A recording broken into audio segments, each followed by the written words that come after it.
बच्चों, आज हम प्लेटो के शिक्षा सिद्धांत पर चर्चा करेंगे। इससे पहले आपने पिछले वीडियो में प्लेटो के न्याय सिद्धांत के बारे में पढ़ा और आपने देखा कि किस तरह से प्लेटो के गुरु सुकरात को दिए गए मृत्युदंड की वजह से उसके मन में लोकतंत्र के प्रति नफरत पैदा हुई और उसने एक ऐसे आदर्श राज्य की कल्पना की जिसमें शासन की बागडोर दार्शनिकों के हाथ में। और इसी कल्पना को लेकर उसने अपना सबसे महत्वपूर्ण ग्रंथ लिखा, रिपब्लिक। रिपब्लिक का दूसरा नाम है कंसर्निंग जस्टिस। पिछले वीडियो में भी मैंने आपको बतलाया था कि रिपब्लिक का एक और नाम है कंसर्निंग जस्टिस, न्याय से संबंधित। अर्थात रिपब्लिक का मुख्य प्रतिपाद्य विषय है न्याय।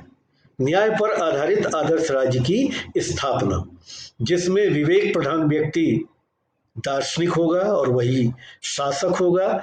जिसकी आत्मा में शौर्य प्रधान है वह सैनिक होगा और जिसकी आत्मा में तृष्णा प्रधान है, तृष्णा सक्रिय है, वह उत्पादक वर्ग का निर्माण करेगा। तीनों वर्ग अपने आत्मा के गुण के आधार पर अपने लिए निर्धारित कार्य को करेंगे और दूसरे के कार्य में हस्तक्षेप नहीं करेंगे। यही न्याय योजना है और इसी न्याय योजना की पूर्ति के उद्देश्य से प्लेटो एक नई शिक्षा पद्धति लेकर के आता है। अब यहां ध्यान दीजिए, उसको करना क्या है। आत्मा के तीन तत्व हैं, विवेक, शौर्य और तृष्णा। इसमें से दो तत्वों पर उसका विशेष बल है, विवेक और शौर्य। उसको विवेक प्रधान दार्शनिक राजा तैयार करना है जिसके हाथ में शासन की बागडोर होगी, और शौर्य प्रधान व्यक्तियों से उसे योग्य सैनिक तैयार करने हैं जिनके हाथ में राज्य के सुरक्षा की बागडोर होगी।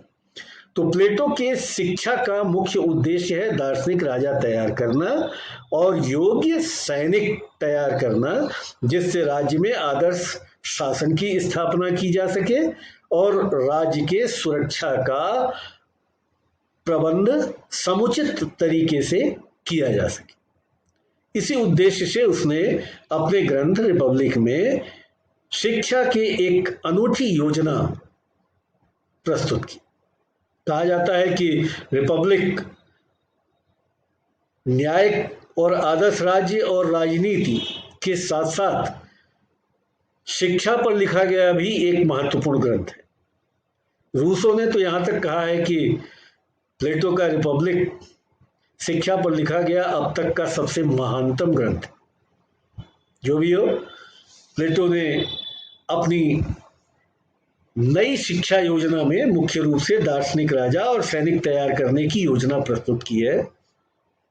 यहां एक बात और हम आपको बतलाएंगे कि प्लेटो ने अपनी शिक्षा प्रणाली प्रस्तुत करने से पहले यूनान में जो दो महत्वपूर्ण शिक्षा प्रणालियां प्रचलित थी उनका अध्ययन किया है, एथेंस की शिक्षा प्रणाली और स्पार्टा की शिक्षा प्रणाली।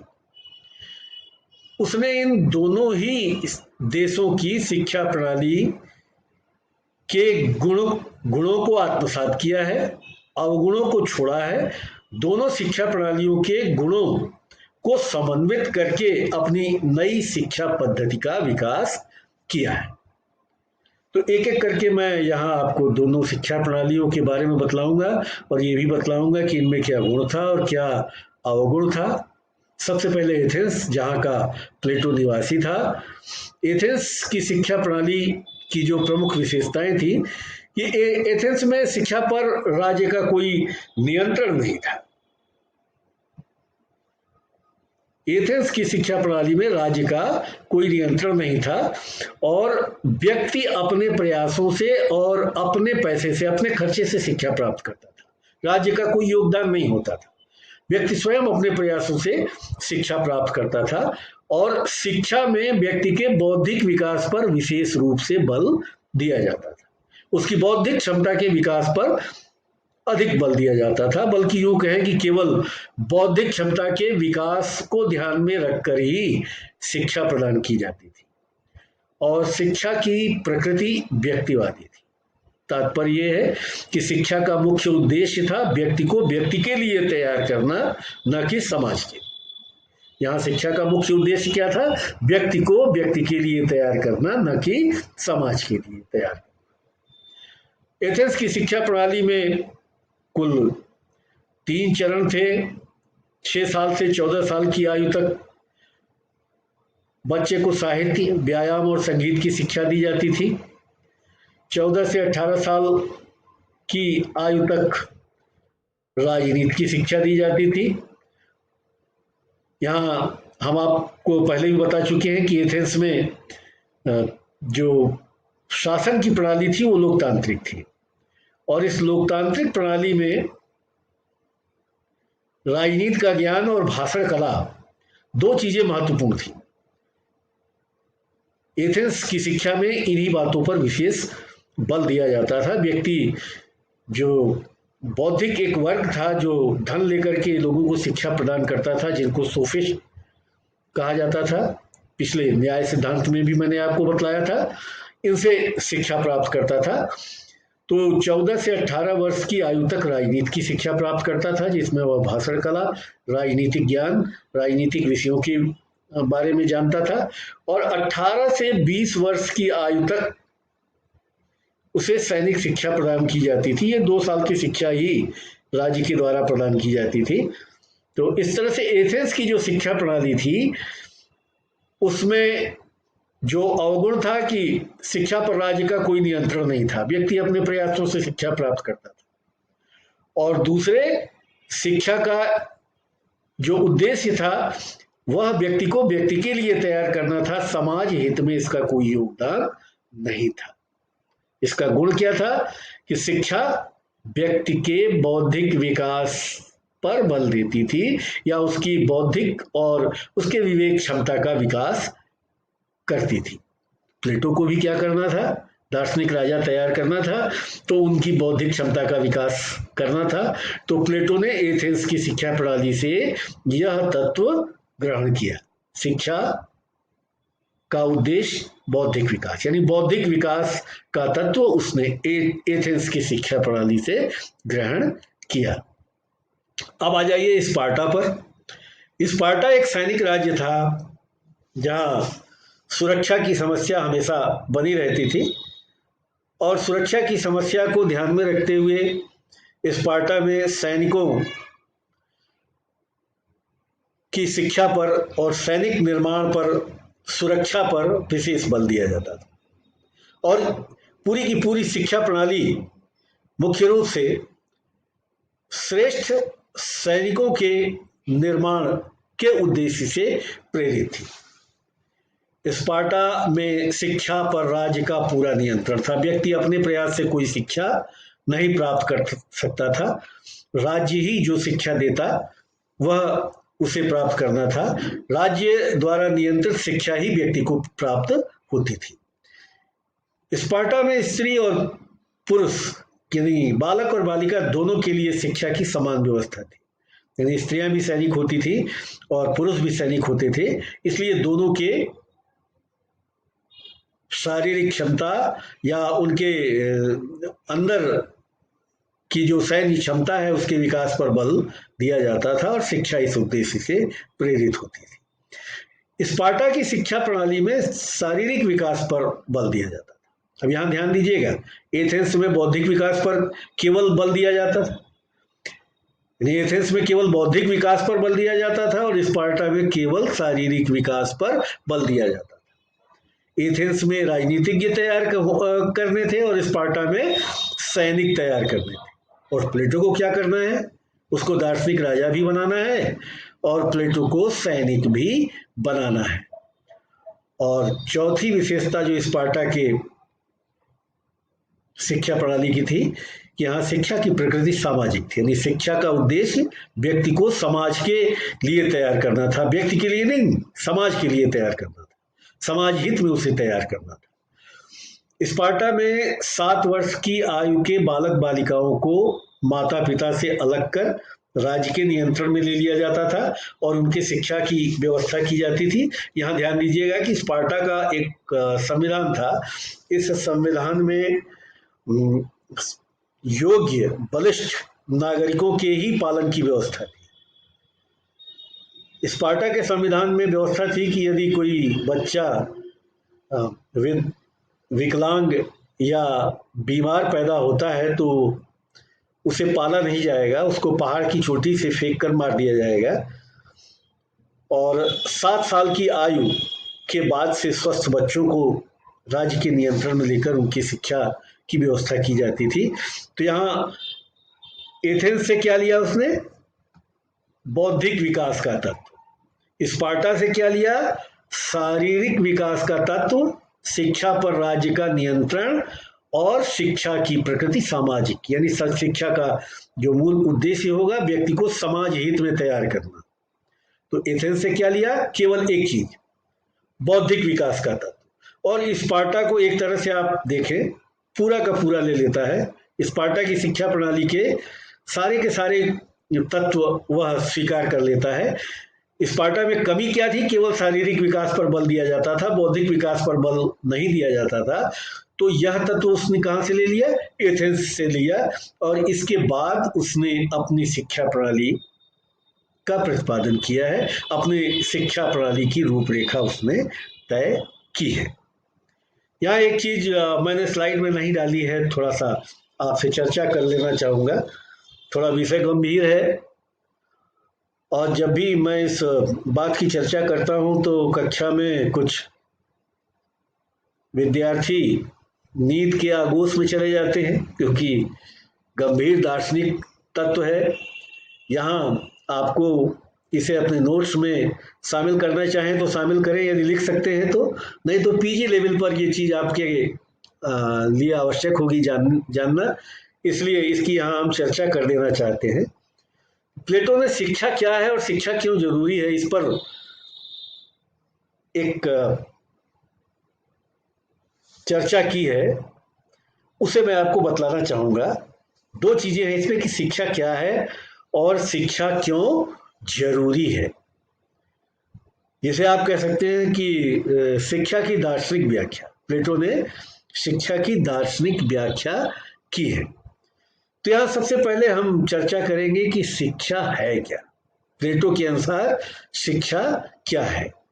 ध्यान से सुनिएगा तब समझ में आएगा, और समझ में आएगा तो कभी भूलेगा भी नहीं।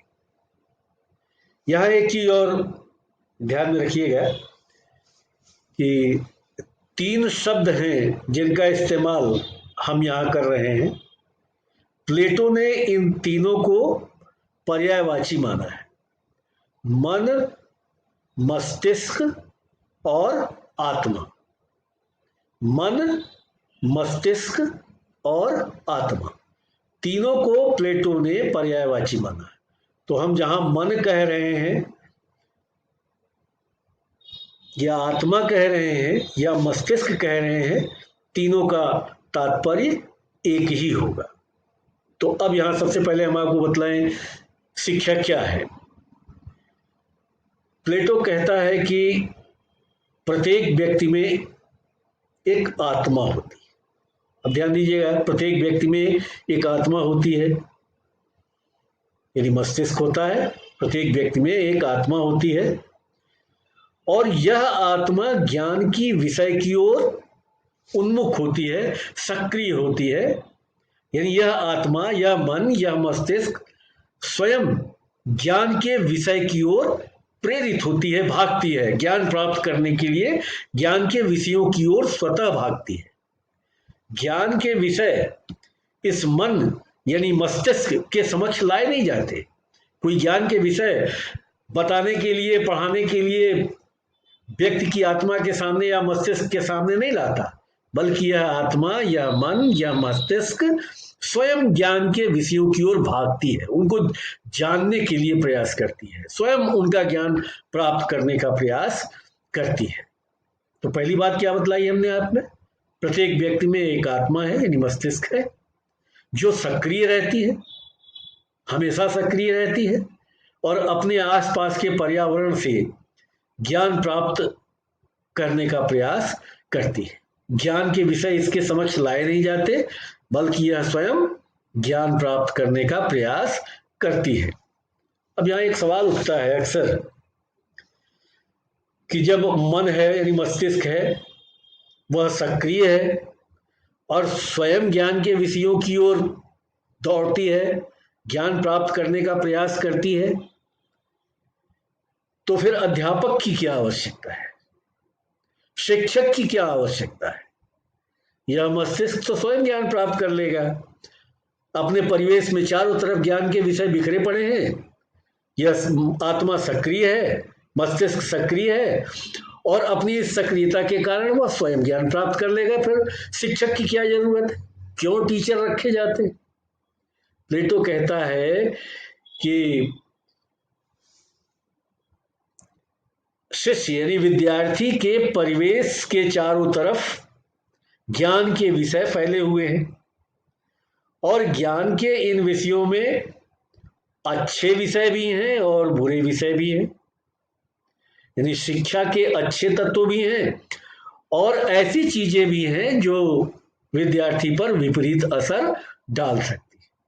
तो शिक्षक की भूमिका यह है कि वह विद्यार्थी के आत्मा के आलोक को, उसके प्रकाश को इस प्रकार संयोजित करे, आत्मा के प्रकाश को इस प्रकार एडजस्ट करे, संयोजित करे मतलब एडजस्ट करे, जिससे उसके समक्ष परिवेश के केवल अच्छे विषय ही ज्ञान, उसके परिवेश में जो ज्ञान के जो अच्छे विषय ही हैं वे ही उसके समक्ष आ सके, उनको उसका ही ज्ञान प्राप्त हो सके, और जो बुरे विषय हैं उनको छांट कर छन्नी की तरह, तो शिक्षक एक छन्नी की तरह काम करता है, जिससे वह परिवेश यानी विद्यार्थी के परिवेश में बिखरे हुए अच्छे ज्ञान के विषय उसके समक्ष लाए जाते हैं और बुरे विषयों को वह छान कर उससे दूर रखने का प्रयास करता है।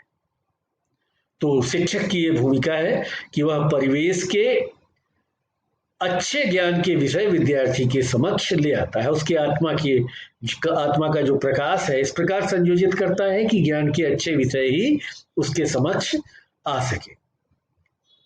इसके बाद प्लेटो कहता है कि विद्यार्थी जो कुछ इस जीवन में सीखता है वो कोई नई चीज नहीं सीखता है। फिर एक अचरज वाली बात आ गई कि ज्ञान प्राप्त कर रहा है, शिक्षक केवल प्रकाश संयोजित कर रहा है, विद्यार्थी इस जीवन में कुछ नया चीज नहीं सीख रहा है, तो क्या सीख रहा है? प्लेटो कहता है कि विद्यार्थी इस जीवन में जो कुछ सीख रहा है वह पूर्व जन्म की स्मृतियां हैं। पिछले जन्म में उसने जो कुछ सीखा है उसकी स्मृतियां मात्र। बात समझ में आ रही है कि वर्तमान समय में आप जो हमसे सीख रहे हैं वो आप पहले सीख चुके हैं पिछले जन्म में, और वर्तमान में केवल उनकी याद आपको दिलाई जा रही है, कुछ नया आप नहीं सीख रहे। प्लेटो कहता है कि शिक्षक वर्तमान जन्म में, वर्तमान शिक्षा में पिछले जन्म के स्मृतियों की याद मात्र दिलाता है और विद्यार्थी की आत्मा के प्रकाश को इस प्रकार एनलाइटेड करता है, इस प्रकार उसकी कहते हैं दिमाग की बत्ती इस प्रकार जलाता है कि पूर्व जन्म की स्मृतियां, पूर्व जन्म की यादें अपने आप उसके मस्तिष्क के पटल पर एक एक करके आती जाती हैं और वह शिक्षा प्राप्त करता है।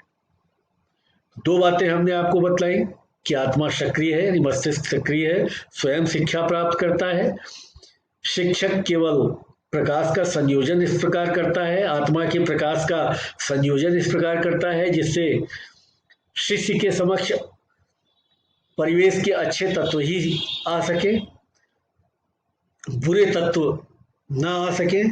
दूसरी बात कि वर्तमान में जो शिक्षा प्राप्त करता है विद्यार्थी वो पूर्व जन्म की स्मृतियां हैं और शिक्षक उन स्मृतियों की एक लीक विद्यार्थी के मस्तिष्क में उत्पन्न करता है जिसके सहारे वो सारी स्मृतियां शिक्षा के रूप में प्राप्त कर लेता है। एक बात प्लेटो यहाँ और कहता है कि शिक्षा मस्तिष्क के लिए या आत्मा के लिए, मन के लिए खुराक है। खुराक मतलब आहार है। जैसे जीवित रहने के लिए, शरीर को जीवित रखने के लिए भोजन की आवश्यकता होती है, आहार की आवश्यकता होती है, वैसे ही आत्मा को जीवित रखने के लिए, मस्तिष्क को जीवित रखने के लिए शिक्षा के आहार की आवश्यकता होती है। तो इसलिए जिस प्रकार शरीर के जीवन के लिए जीवन पर्यंत भोजन की आवश्यकता है, वैसे ही मस्तिष्क के जीवन के लिए या मस्तिष्क को, आत्मा को जीवित रखने के लिए शिक्षा जीवन पर्यंत आवश्यक है। पूरे जीवन भर शिक्षा प्राप्त करनी चाहिए। शिक्षा की कोई उम्र नहीं है, पूरे जीवन भर शिक्षा प्राप्त करनी चाहिए। ये शिक्षा की दार्शनिक व्याख्या है। इसमें 3 चीजें आपको ध्यान में रखनी है कि पहली, आत्मा सक्रिय है, स्वयं शिक्षा प्राप्त करती है, अपनी सक्रियता से, अपने परिवेश से स्वयं शिक्षा प्राप्त करती है। शिक्षक केवल आत्मा के प्रकाश का संयोजन करता है, जिससे परिवेश के अच्छे विषयों की जानकारी विद्यार्थी को प्राप्त हो सके। दूसरी बात, जो कुछ इस जीवन में विद्यार्थी सीखता है, नया नहीं सीखता है, पूर्व जन्म की स्मृतियां हैं। और शिक्षा मस्तिष्क के लिए आहार है, इसलिए जीवन पर्यंत यह आवश्यक है। अब आ जाते हैं शिक्षा योजना पर, प्लेटो की शिक्षा योजना पर। यहाँ शिक्षा क्या है, दार्शनिक व्याख्या इसकी हम कर चुके हैं। प्लेटो की शिक्षा योजना पर आते हैं। प्लेटो की शिक्षा योजना के 2 चरण थे।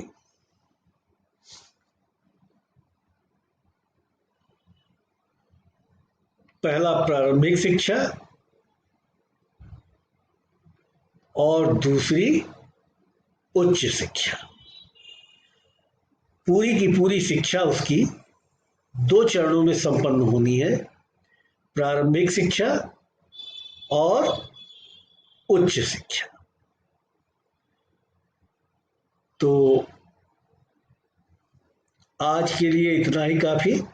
अगले वीडियो में हम आपको सबसे पहले प्रारंभिक शिक्षा के बारे में बतलाएंगे, उसके बाद उच्च शिक्षा के विषय में हम लोग चर्चा करेंगे। धन्यवाद।